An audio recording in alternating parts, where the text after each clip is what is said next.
Greenwich Town declared a zone of special security and community development operation. Home delivered under Hope Social Housing Intervention, and 50 keys handed over to new homeowners at Silverson Estates in St. Catherine. You're watching Jamaica House Weekly. Last week, Monday, Prime Minister Andrew Holness gave an update on government's response to the COVID-19 pandemic. Among the new developments is the easing of curfew restrictions, which are now in place from 11 p.m. each night to 5 a.m. the following day. The new curfew took effect at 11 p.m. on June 30 and will expire at 5 a.m. on July 31. Meanwhile, gatherings in public spaces have increased from 10 to 20 persons. Up to July 14, markets and vending areas will be given an additional hour. They can open from 6 a.m. to 7 p.m. Mondays to Saturdays, but must close on Sundays. While water parks and attractions remain closed, zoos and parks will open for a 14-day period.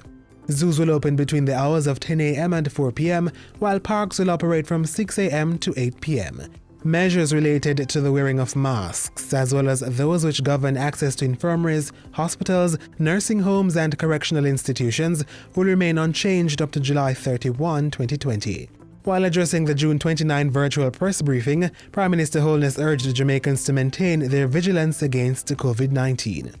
The pandemic is not over, as you would see in countries that are close to us, that their numbers are rising significantly.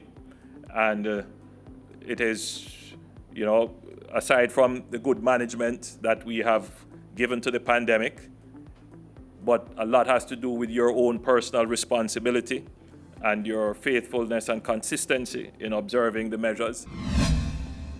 On July 1, the Prime Minister declared a Zone of Special Security and Community Development Operation, or ZOSO, in Greenwich Town. Mr. Holness says the community, which falls within the St. Andrew South Police Division, has the highest number of murders and shootings among all police divisions, despite the presence of a state of public emergency operating in the area. An analysis of the situation in the Greenwich Town area has revealed that the community continues to be characterized by increased gang-related violence and criminal activities as the gangs compete for area dominance, and overall the intervention in the space will be geared at the urgent need to save lives and setting the conditions for and the delivery of effective social interventions to reduce social vulnerability to violence and crime. I'm using this platform to encourage all our construction partners that if you have a project that you have decided you are not going to proceed with, I would urge you that now is the time to proceed with your projects. Prime Minister Andrew Holness' rallying call to private sector entities as he issued 50 keys to new homeowners at Silverson Estates in Innswood, St. Catherine, Wednesday. The cut in our revenues, the cut in growth, technically, yes, we are in a recession, but it doesn't have to be a long-lasting recession if we, as private individuals who make our investment decisions, make the decisions now to invest. Now is the time to invest for us to swiftly recover and recover stronger together. The 1,200 two-bedroom unit development is being constructed by West Indies Home Contractors Limited under the National Housing Trust's Guaranteed Purchaser Program. The Prime Minister reiterated his call for continued investment on the island during Thursday's opening of the newest Island Grill restaurant location. If you are a businessman, you are an investor, you are into construction, or you wanted to open a restaurant like this one, now is the time to do it.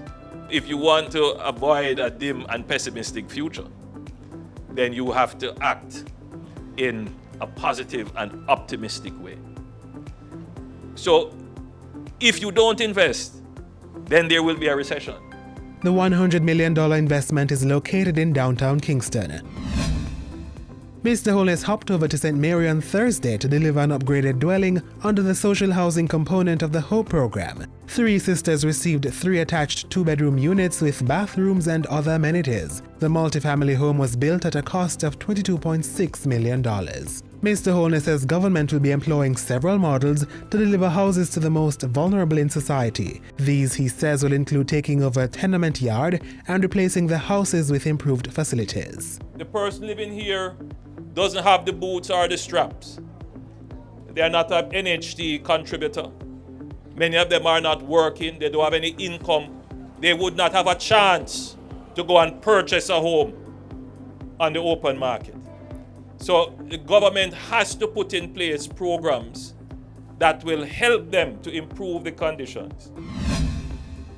On Monday, Mr. Holness expressed shock and sadness at the unexpected passing of Superintendent Leon Clunis. Superintendent Clunis died at hospital 2 weeks after a violent clash with gunmen in St. Catherine. And on Wednesday, Mr. Holness sent condolences to the family of legendary West Indies cricketer Sir Everton Weekes.